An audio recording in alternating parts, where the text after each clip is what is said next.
Praise the Lord. Hallelujah. The best place to be is to be in the house of the Lord. Are you happy to be in the house of the Lord this morning? Yes, sir. Hallelujah. Praise the Lord. About 2 weeks ago, 2 weeks ago, or let me say 2 Sundays ago, I started a series. And the title of that series is Betaf. And if you remember very well, I started by talking about what is Betaf. We look at the cultural background of Betaf, and we look at John chapter 14, verse 1 and 2. And last week, by the grace of God, I spoke so much on genealogy or genealogies in the Bible. This is because even though I was trying to shy away from it, not to talk about it, but I discovered that most people don't usually want to read genealogy. The most boring part of the Bible, the part of the Bible that most people don't want to read is genealogy. And it is impossible to talk about Betaf without talk about genealogy. Because if you talk about Betaf and you don't talk about genealogy, the teaching has not been completed. Hallelujah. This is because every Betaf has a family record. And this family record consists of fathers and children. Praise God. Hallelujah. And last week we looked at so many things, the characteristics or the future or the function of genealogy or biblical genealogies. Number one, we look at it that it is a way of compressing history. Genealogy is a way of compressing history. That's what we looked at. If you remember very well, I said genealogy also speak about, it's all about God, His plan and His purpose. Praise God. I also spoke about genealogy as a way of passing a theological message. Every genealogy has a message, isn't it? I spoke about the pattern of genealogy, which is so beget so and stuff like that. Then we focus so much on genealogy in the Old Testament. And I said today I'll be speaking on what? On the genealogies in the New Testament. So today, we are going to discuss Betaf part 3. And I will be discussing mainly on genealogy today. But it will be New Testament. We are going to focus on New Testament. Praise God. Hallelujah. Genealogy gives a cumulative record of generations in the ancient world. It gives a cumulative record of what? Of generations. And each genealogy has a theological message. Every genealogy is trying to pass across a message to us. Apart from compressed history, apart from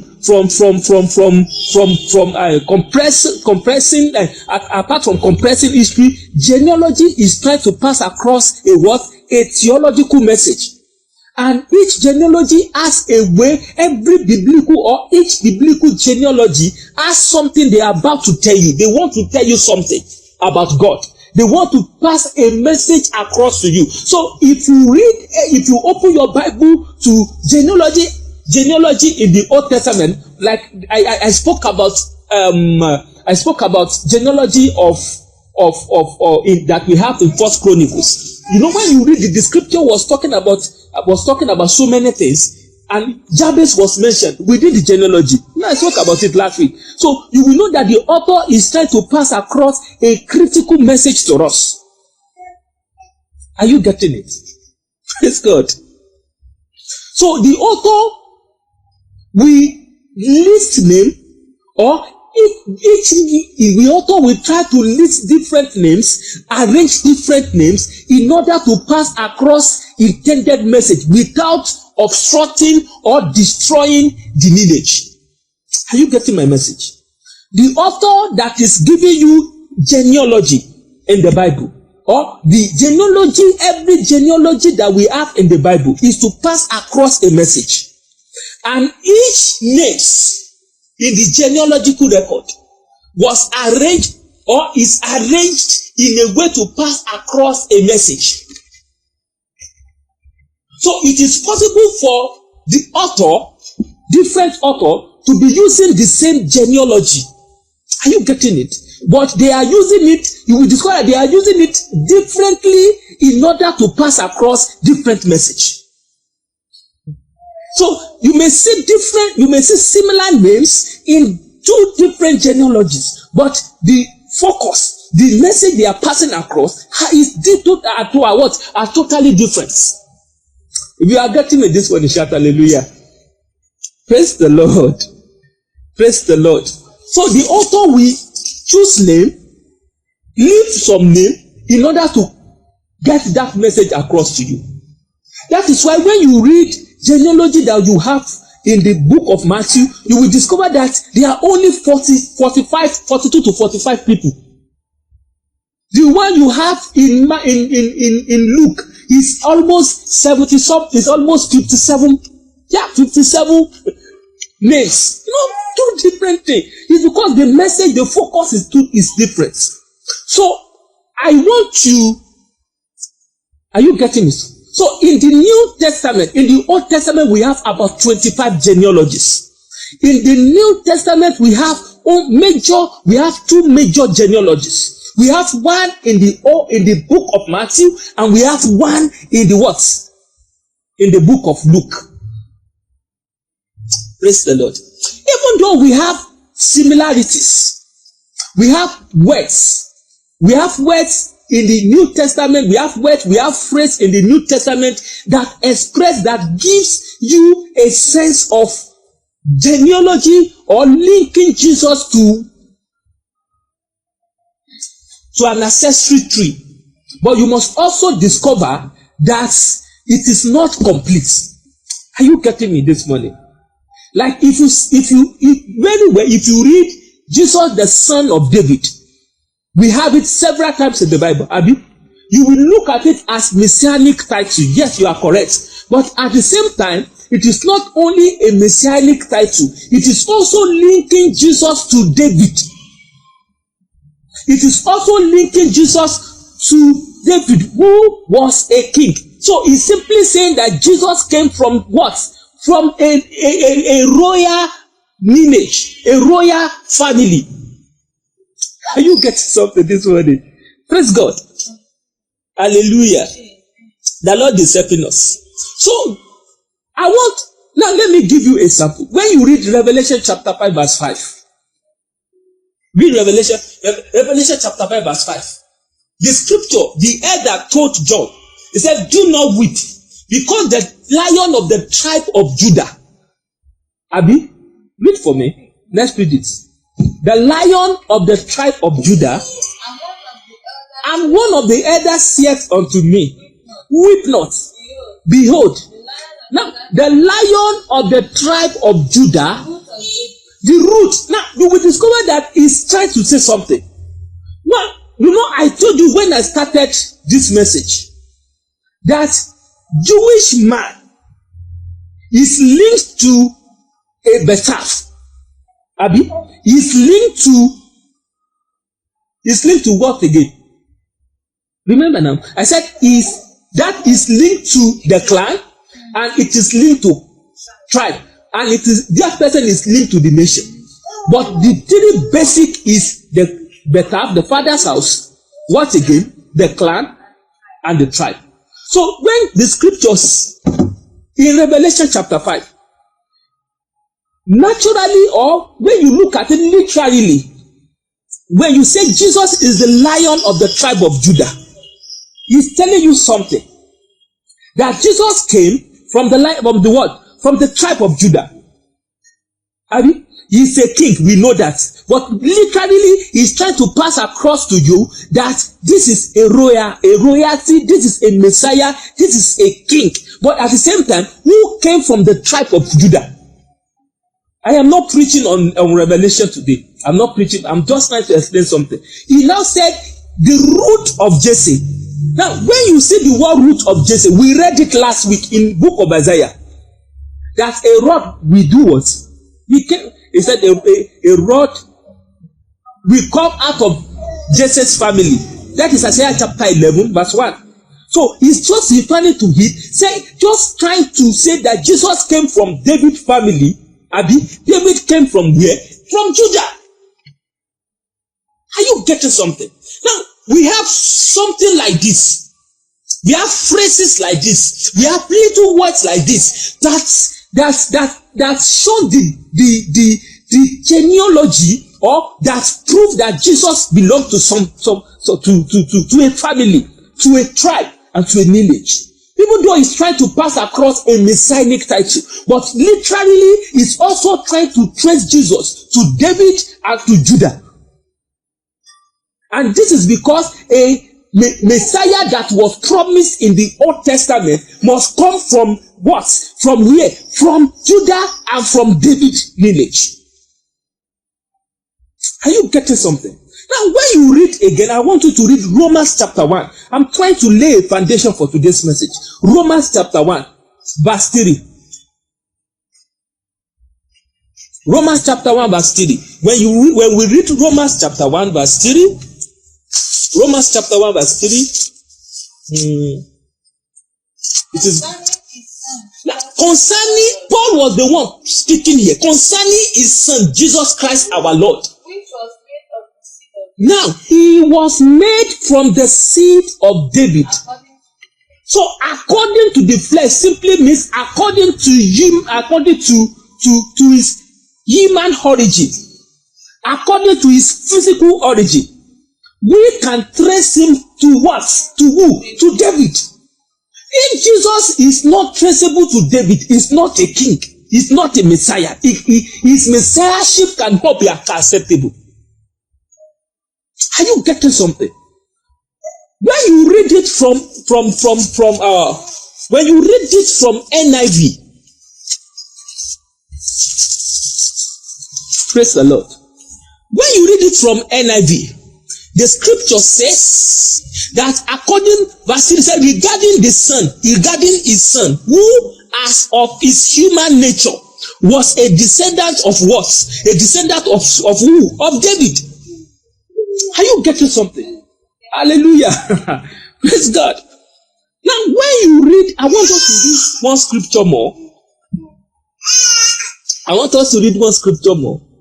You know, I told you I'm laying a foundation. Ayalabo shantalaba. Zutalabo shantalaba. Zentelegerebo shunteria. Yakodobo santaria gaba. Shutale ekedemo santaria gaba shunturia. Rekabo suntalia gaga gaba. Yantori boroko suntoria gaga gaba. When you read 2 Timothy chapter 2 verse 8. When you read 2 Timothy chapter 2 verse 8, you will see the same thing. 2 Timothy chapter what? 2 Timothy chapter 2 verse 8. Now, remember the word seed is also son or descendant. Remember that Jesus is what? Seed of David. Now, do you know that word alone is showing that Jesus is traceable to David? Abi? It's a way of referring to genealogy of Jesus, tracing Jesus to somebody.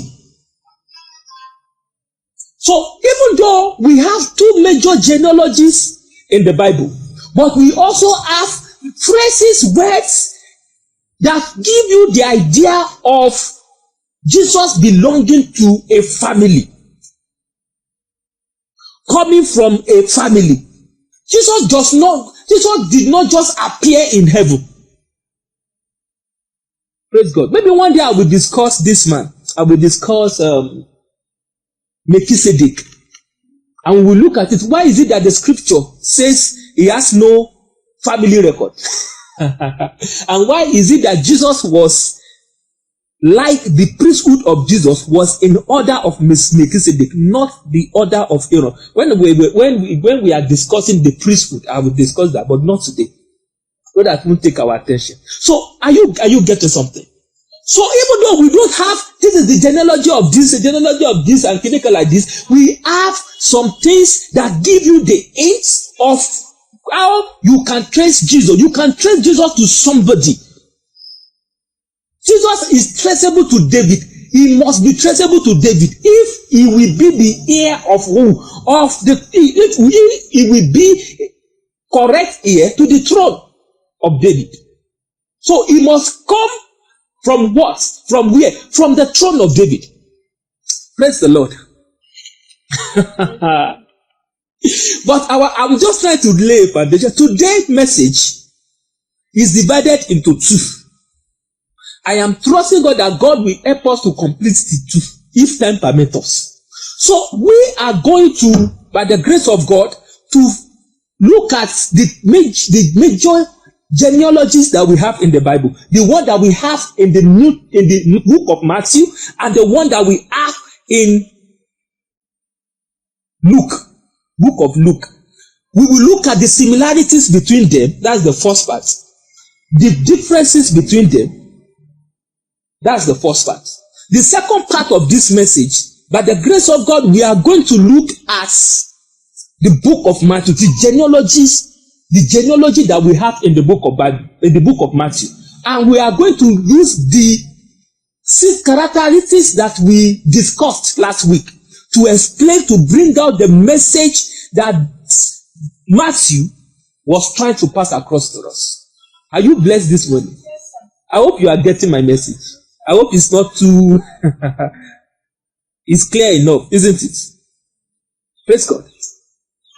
Now, I want you to open your Bible to Matthew. You will open your Bible to Matthew chapter 1 verse 1. And you will also open your Bible to Luke chapter 3 verse 21. You want to start from there. So we want to look at these two genealogies in the Bible and look at the similarities, the difference between them. And secondly, we are going to focus on the book of Matthew and look at the genealogy, the messages that the genealogy in the book of Matthew is passing across to us. The book of Matthew chapter 1.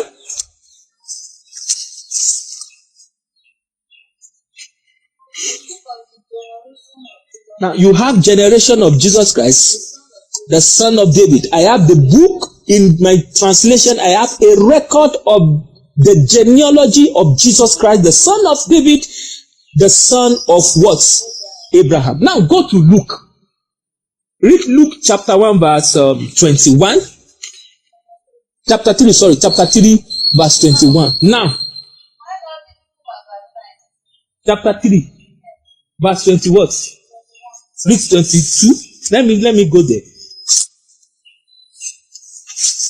Luke chapter 3. Read Luke chapter 3 verse, I opened to Mark. Okay. Yeah, Luke chapter 3 verse, okay, read 21. Now, when all the people were baptized, it came to pass. Okay, Jesus was also baptized, praying, and heaven was opened. A boldly shape. I won't continue. And the voice came from heaven. Okay. Thou art my beloved son. Indeed, I am well pleased. Okay, 23. Now look at how Luke started his own genealogy. Jesus was about 30 years of age. Okay. Okay. Now, look at the way he's using his word. He's not saying he was the son of Joseph. Abi, he said, look at, let me read it. He said, he was the son, so it was thought of Joseph. Are you getting something? Now, this is how he started his own genealogy. Now, when you read further, 23 further, said the son of Eli, the son of Mattat, the son of Levi, the son of Maki, the son of Janai, the son of Joseph. Let's stop there. Now, what do you discover? You will discover something. You will discover that the genealogy of Matthew started from descending order. Started from Abraham, David, and so on. Are you getting something? Praise God. Most people don't want to. They don't usually want to read the book of. They don't want to read genealogy, and it's very interesting. Now, are you getting something? You will know that it started where? It started from a descending order, starting from Abraham, David, down to Jesus. But this one started from where? From Jesus. Jesus to Joseph, to father of Joseph, to grandfather of Joseph, and so on and so forth. Are you getting something? Now, let me explain. So this shows that we have every biblical genealogy is arranged in two ways. We have the ascending order and descending order. The one we have in the book of in the book of Genesis is what? Descending order. Started from what? From Abraham and finished from Noah. You remember that of last week. Started from Adam and ended with who? With Noah. That is descending order. Descending order means he started from great grandfather up to the immediate son that the author is about to discuss. When you are talking about ascending order, it means it started from the son, the immediate son that the author is trying to explain, to discuss, and trace it back to the great grandfather. Are you getting it? Hallelujah. For example, when you are talking about ascending order, let me use my own family line to discuss it. My father's name is Olushola. That is my own biological father's name. His own father's name is Atolagbe. That is ascending order. I'm just explaining something. So when you go to great grandfather, it is Olasende. Are you getting something? So if I want to arrange it in ascending order, this is how it's going to be arranged. It will be Abraham, the son of Olushola, the son of Atolagbe, the son of Olasende. Then it will go the son of the father of Olasende, the son of the father of that father, and so on and so forth. Are you getting something? So that is ascending order. It means it starts from the immediate one to it just try to trace it back. When you are talking about descending order, it will be Olasende. It will be the son. It will be Olasende. There's no. It will be Olasende. Atolagbe begets. Are you getting something? Olasende begets Atolagbe. Atolagbe begets Olushola. Olushola begets Abraham. So Abraham begets Godel. Praise God. So this is the first thing you must notice. So the scripture, you will know that the way that the author arranged it was arranged differently because of the message that the author is about to pass across. Are you getting it? The author is trying to pass across a message. And he started with that mindset, the arrangement of what he's trying to, the arrangement of the names, either ascending or descending order, is to pass across a critical name. Are you getting it? Yalalabo shatalaba. If you want to use that of Matthew, let's use that of Matthew. So it will be son of Olasende, Abi, son of Olasende, son of Akolagbe, son of Olushola, son of Abraham, son of. If you not stop at Abraham, that it now mentioned Abraham at the head. Are you getting it? Praise God. So when you look at it, so the first difference that we have between the genealogy is what? The one we have in Matthew is ascending order, descending order. The one we have in Luke is ascending order. And this is because they are trying to pass across a critical message to us. Praise God. Hallelujah. Now, you will also discover something. That's the first thing you must discover. The second thing you must discover, which is under the first point, is you will know that the way they introduce the genealogy to us differs. I will speak, as I will be explaining the differences, I will speak more on the book of Luke, because my focus is later on I will discuss extensively on the book of Matthew, on genealogy in the book of Matthew. So we have Jesus, the son of Abraham, the son of who again? The son of Matthew, the son of Abraham, the son of David, the son of Abraham.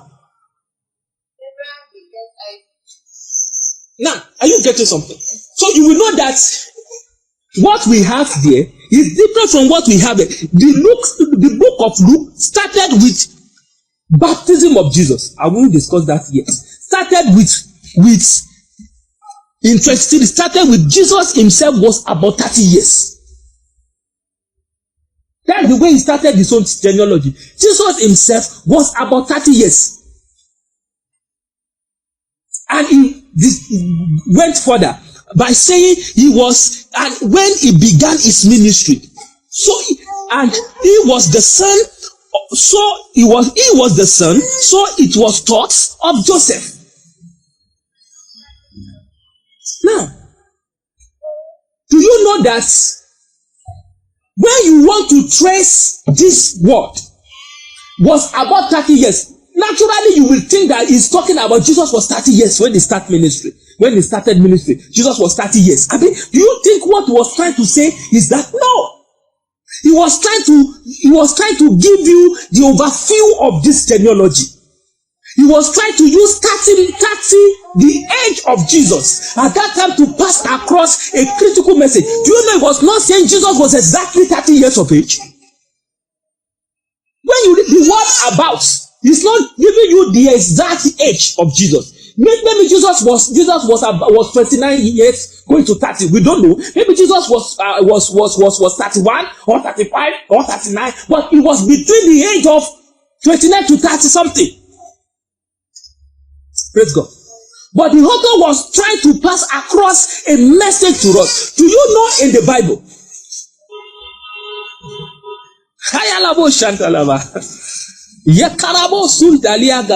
Do you know that in the book of Genesis chapter 41, verse 49, verse 41 to 46, the scripture told us that Joseph, when he was 30 years of age, he was chosen as the one that will be in charge of the land of Egypt.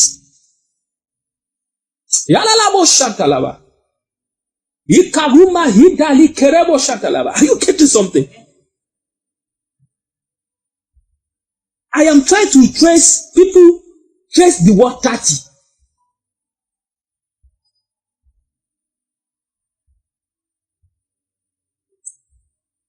I hope we can continue. So when you look at it, 30 years of age in the Bible, in the Old Testament, the first person when the scripture described Joseph, that he was in charge of the land of Egypt, that Joseph, that Pharaoh even said that he will not do anything, that there is nobody that will lift up a finger in Egypt except Joseph, stuff like that. That Joseph was in charge. He was the one who will be taking charge, ruling, taking control. If you have anything, go to Joseph. Joseph was the second in command. He was in charge of the whole land of Egypt. At the age of 30, he was given that role at the age of 30. When you go to the first king in Israel, who was first king in Israel? Saul. So in 1 Samuel chapter 13, the scripture also introduced us that Saul was also 30 years of age when he was chosen as a king, and he reigned 42 years. Now, there are some things to say here. Are you getting something? Praise God. So, in another word, when you check, okay, before you even go to that, when you check other translation, you will see Joseph and Saul reigned 2 years. In some translation, you will see that Saul reigned 42 years. And you may be confused. The reason why I'm saying that, because you may want to check it, you will be confused. Is it 30, 32, 42? This is because of manuscripts. In the Hebrew manuscript, the original Hebrew manuscript, what we have there is that Saul reigned dash year. They don't put the number of years. They just said Saul was dash year. They don't put the number of years. And reigned dash 2 years. Are you getting something? So scholars are now trying to look at what age was he, because they put it, but they do not just put it. But in the Septuagint, LLS said he was 30 years of age. That is why you will see some English translation putting 30 years of age. But when you also go to Acts of Apostles chapter 9, Acts of Apostles chapter 9 Paul told us that Paul and Saul reigned 40 years of age. So adding the two together, it means Saul reigned, he was 30 years of age, and he reigned how many years? 42. I hope you get what I'm trying to explain. Because if you read favorite translation, so that you will not be confused. But we know that Saul was also 30 years of age when he became king, and he reigned over Israel 42 years of age. So he was in charge of the whole land of Israel at the age of 30 years. Are you getting something? The first one was chosen as a king to rule it as a second in command in Egypt, to rule the whole land of Egypt. I mean, another in the land of Israel, Saul was also chosen to rule what? To rule the land of Israel. Do you also know something? That when the scripture was describing David in 2 Samuel chapter 5, verse 4, I don't want you to read it because of that. The scripture also told us that David was 30 years. David was 30 years of age. 30 years of age. And he reigned 40 years. So you will know that the age 30 is connected to what again? It's connected to reigning, ruling, leadership. It's connected to being in charge. It's connected to dominating. I can still show you. But let me first explain it. So when Luke was mentioning Jesus was about 30 years, he's trying to communicate something very serious to us. He's trying to communicate something important. He's trying to open our heart to see the one who is in charge. Praise God.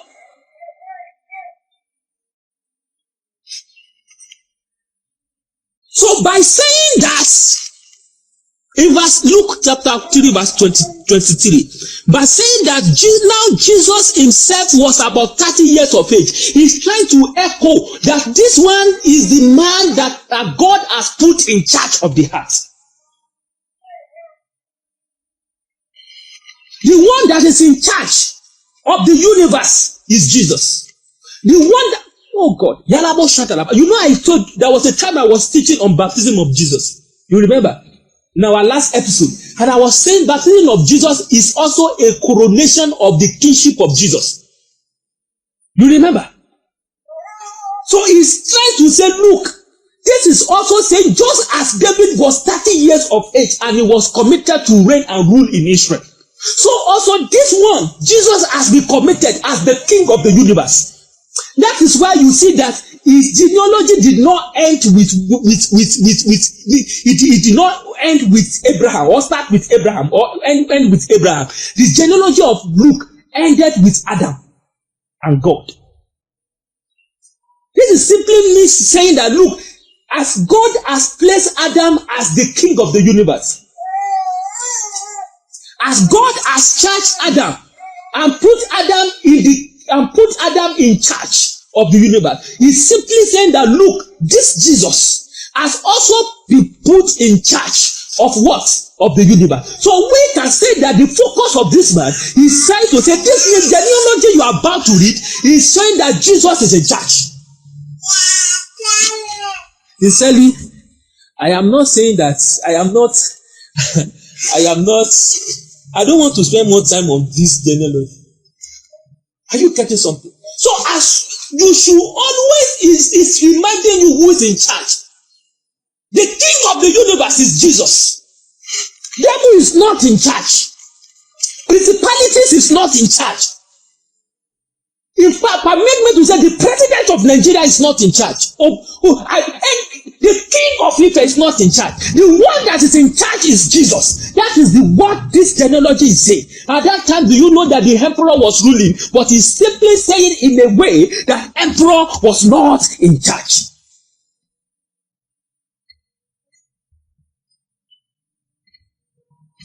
Hallelujah.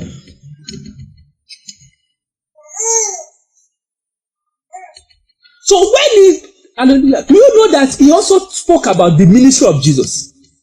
He said, when you look at it, I'm still in verse 23, he said Jesus was about 30 years of age, 30 years old, when he began his ministry. The question you should ask yourself, which ministry? Now, in history, apart from king, Abi, in Israel, do you also know that the Levites must be king? I mean, the Levites, if you are born in Levite family, at the age of 30, at the age of 25, every male child will go through 5 years training on how to handle things in the temple and the tabernacle. At the age of 30, they will start ministry. But do you know that the ministry of Jesus here is not a what? It's not a ministry of Levites. It's ministry of being in charge. That is why you will see that Jesus go around doing good. Praise God. That is why you will see that he drive away evil spirits. He healed. It's because he's just proving that he is in charge. Jesus is in charge. If you don't have anything, if you don't hear anything in this today's message, you must know that Jesus is in charge.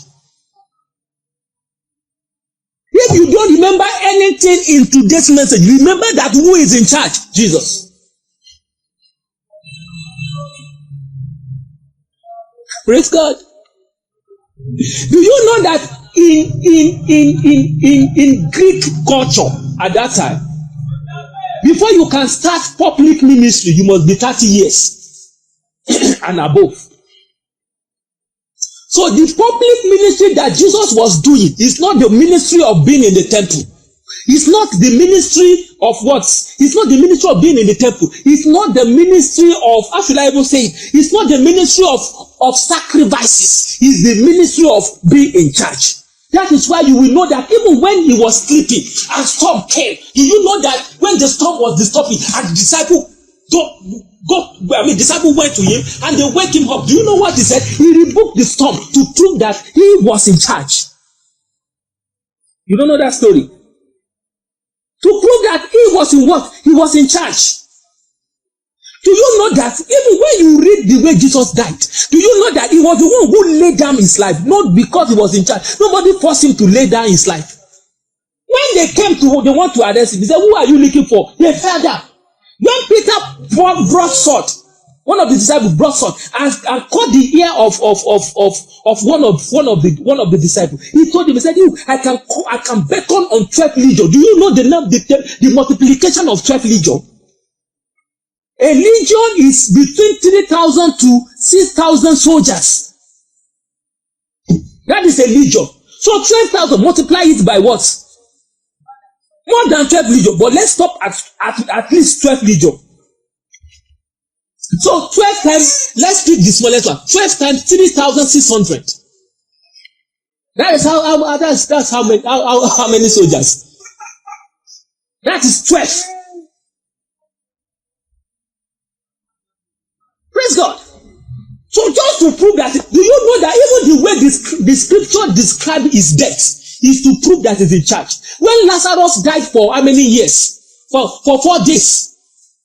Abi, do you know that to prove that death is not in charge? Just the Lazarus, where are you? And Lazarus came forth. Who is in charge? The issue is because, you know, our Christianity, our Christian life is not based on, it's not rooted. We don't have the understanding that Jesus is in charge. The reason why you can pray and demon will flee is because Jesus is in charge. I say I have several things to say, but it's as if the Holy Spirit is just stressing this point.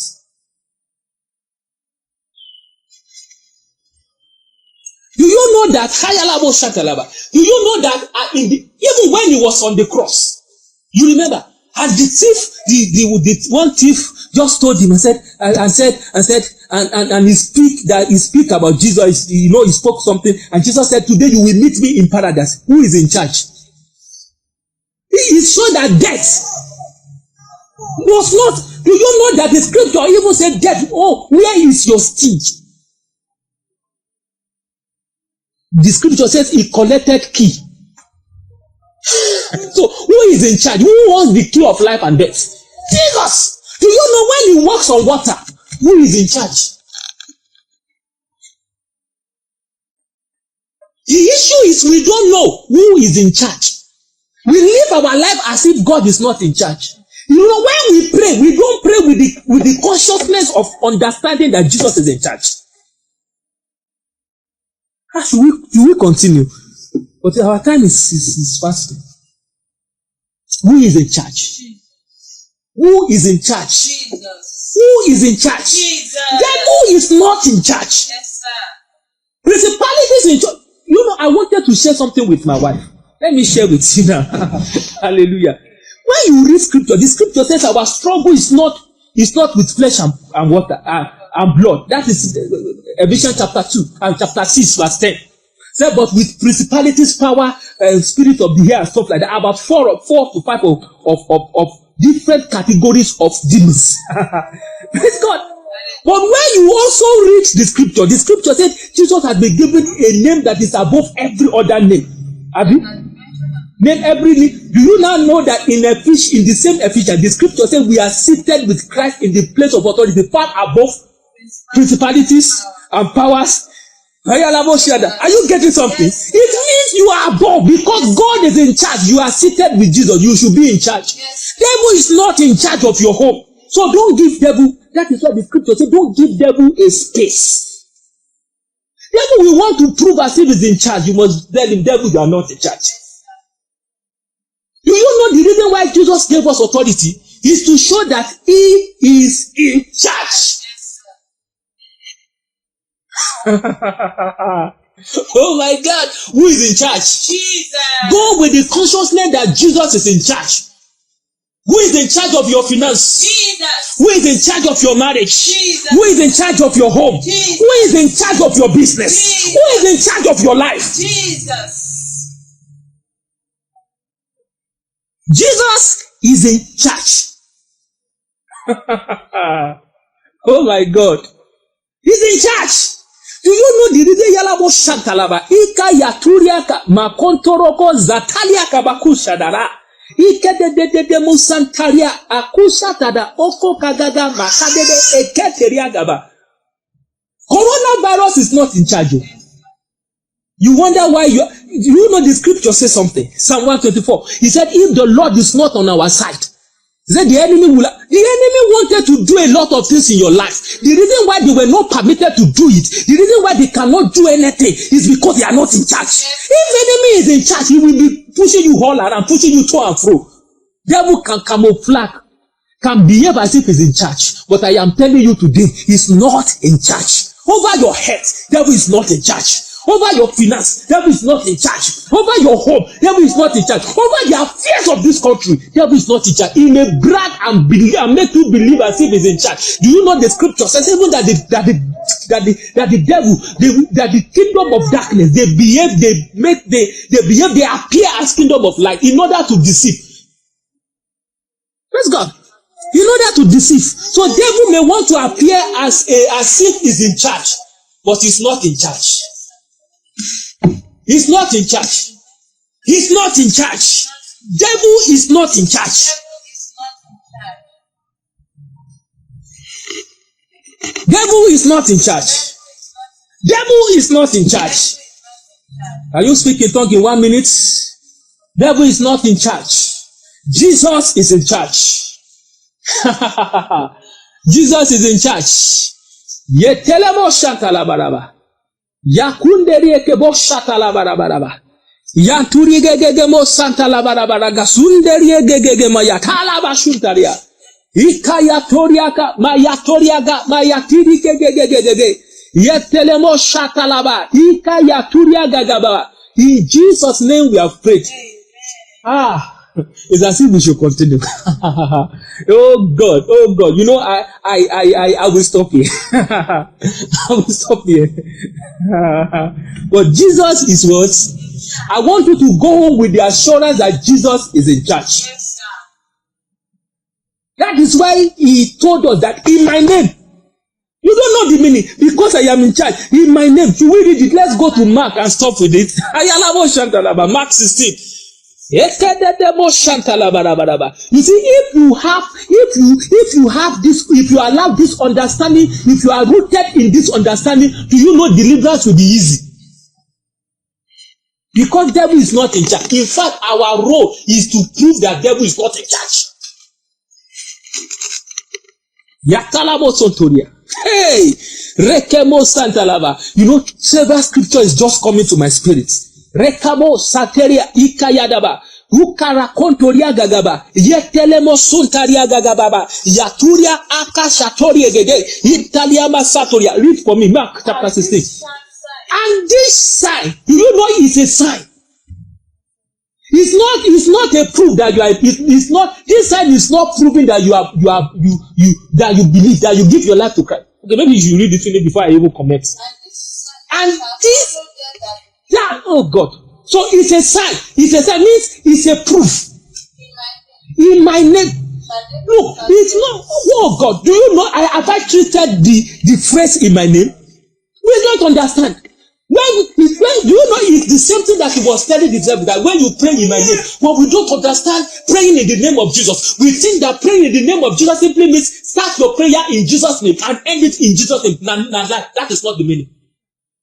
Praying in Jesus' name or doing something in Jesus' name, it means doing something based on who he is, what he has done. That is in charge. When he said in my name, Hoya Kalamo Santalaba, it simply means do this on my authority. Do this based on my authority, based on who I am. Not based on who you are. The reason why we are not having exploit is because we want to do something based on our strength. When we pray, I was telling God today, I said, God, I trust you. Because look, when you pray, you think that God will answer because you are big. God will answer because of Jesus. Yes. He said, in my name, you will do what? You will. Hey, Allah, in the name of Jesus. Shall they cast out them? What do we do? What's the meaning of cast out? You will displace them. You will send them back in. Abi, you will send them back in. You will send them packing. You will chase them away because Jesus is what? Do you know when you want to do deliverance? It's simply telling the demon that the one is in charge has come.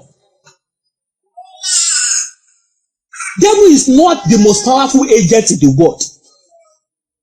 The Lord will help us. He said, in my name, finish it. They shall cast out them.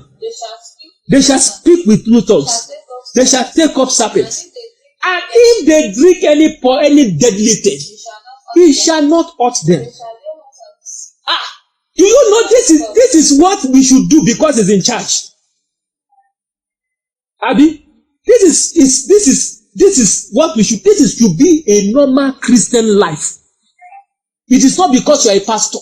It is not because you are a prophet or holy. It's because you are a child of God. It's a sign of being a child of God.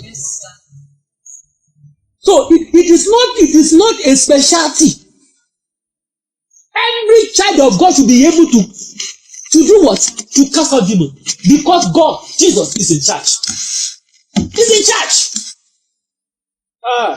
I just want to show you something. Hey, a scripture came to my spirit when I was telling you to read that. Do you know that the madman of Gadara? Do you know how many legion that was it should be in Mark chapter 5. Okay, read for me. Mark chapter 5. Holy Spirit, you are too good. Can you just worship God? Worship God, worship God.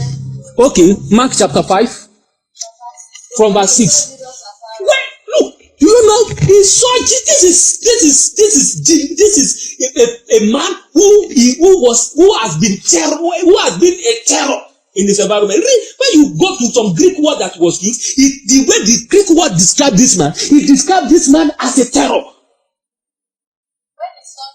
When Jesus has not even come near, he only saw Jesus from afar off. He ran and worshipped. Do you know Santaria? Because do you know? Do you know the reason why he has to worship? Because he is the one that is in the charge has come. Yes, sir. Shout it! Jesus is in charge. Jesus is in charge. Jesus is in charge. Jesus is in charge. Jesus is in charge. Jesus is in charge. Say it again. Jesus is in charge. Jesus is in charge. I want to say, because Jesus is in charge, my life is secured. Because Jesus is in charge, my life is secured. Because Jesus is in charge, I will not die prematurely. Because Jesus is in charge, I will not die prematurely. Because Jesus is in charge, no weapon formed against me shall prosper. Because Jesus is in charge, no weapon formed against me shall prosper. I want you to go home with this mentality, with this understanding that Jesus is in charge. Yes,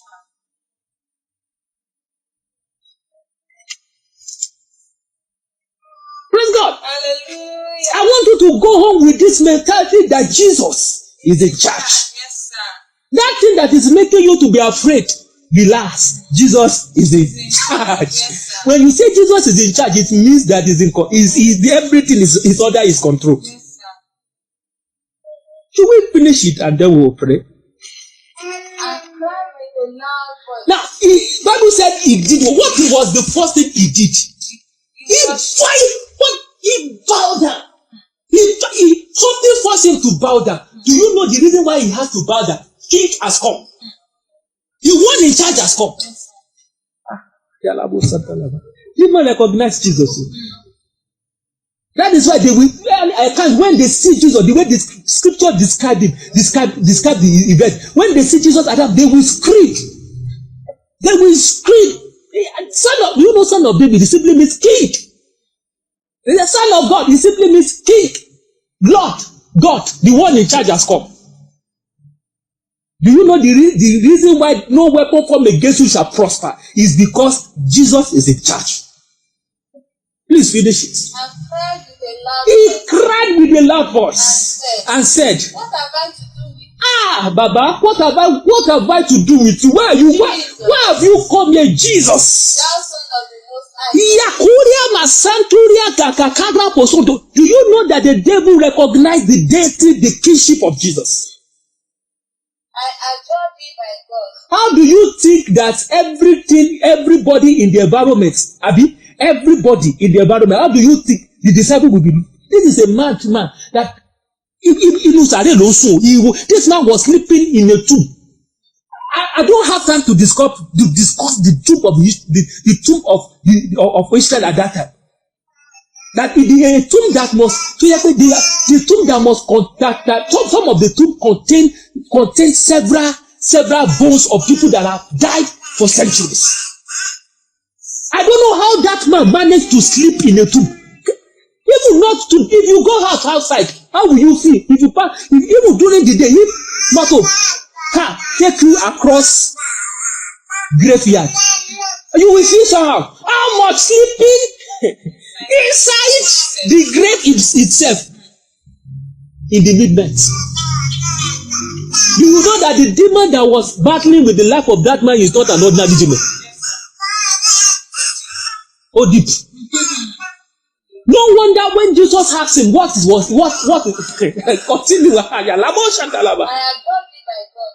He was begging. Do you know I adore you? He was begging. Hey, Baba, please, do you know that if demon can beg Jesus and Jesus listen, how much more you, the child of God, if you pray and he will not answer? This is a request that demon was placing. Continue reading it. That thou torment me not. So Jesus had the power to torment demons. He said unto him, Come out of the man. Ayalamo Suntalia Gaba Kundaria Kabasantoria. Oh, Kayaturia Eke Senteria Mashatalaba. Okay. My name is Legion. Look, that is not a name. Legion is not a name. Legion is a military word that is used to describe a range of a soldier in the Roman world. There's a range of a soldier between 3,720 to 6,000 soldiers. So he was, do you know what the man was saying? He said, we are many. The reason why he said, Legion, we are many, is because the number of demon that was inside that man, that single man, is between the range of 3,600, let's put it like that, 3,600 to 6,720. Is that not serious? In a single man. But when only Jesus appeared, the man begged. And he besought him Okay. that he will not send them away That he will not send them away. out of the country. I pray for you this morning. I am praying for you this morning because Jesus is in charge. Every power that is meant to torment you, they will give way. Amen. In the name of Jesus. Do you know the reason? This is let me say over 3,000 demons. It's not just ordinary demons. We can call them a military demons. Demons who know how to fight. Demons who knows warfare. When they saw Jesus, they bowed down because Jesus was in charge. Every demon, every power of your father's house, every principality that want to prove as if they are in charge, but the reason because Jesus is in charge. I command them in the name of Jesus to give way. Amen. I want to say, give way. Give way. In the name of In Jesus. the name of Jesus. My king is in charge. My king is in I charge. want you to go ahead and talk to God this morning. My God is in charge. If you want to travel, don't travel with the anxiety, with the mind of faith. Travel with the assurance that Jesus is in charge. Oh, Makantiria Gagagabakunda. The reason why you will call the name of Jesus and it will answer is because Jesus is in charge. Talk to God. Talk to God. Jesus is in charge. Father, we worship you because you are in charge. You are in charge. You are in charge. I want you to keep on saying, I believe you are in charge. Over my life, you are in charge. Over my health, you are in charge. Oh, over my home, you are in charge. Oh. My yanteria gagabu taria gagaba. Yanturie gegege bashun